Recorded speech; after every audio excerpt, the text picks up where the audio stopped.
มาเลยเอาเล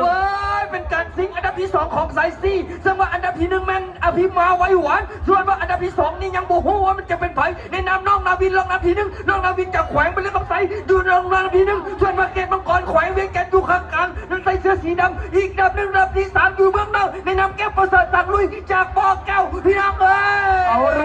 ย3 ลำ 3 โซ่หายเบิ้งว่าพายุไปจะเป็นเกตมังกรเลยว่าจำโซ่สังลุยหรือว่าจะเป็นน้องนาวินพายุไปจะไปเอาเกิดอย่างขึ้นจากเกตมังกรพี่น้องเอ้ยเอาแล้วจะเป็นจังไงว่าจะเป็นน้องนาวินแสงเจริญไซหรือว่าจะเป็นแสงนาจาเอาว่าจะเป็นจำโชคสร้างลุยตอนนี้เขาบอกกันกันว่าเกตมังกรสดแล้วพี่น้องเลยโอ้โห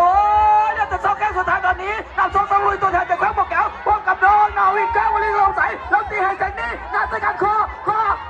ที่เป็นสุดท้ายแล้วพี่น้องเอ้ยตอนนี้แก้วมาสวยน้ำโชคสังลุยตีแหงสังหนีออกมาตีแหงสังหนีออกมาธรรมศาสตร์ลูกบอลน้องนาวินจัดเซงนาวินจัดเซงนาวินจัดเซงนาวินจัดเซงเข้าเส้นชัย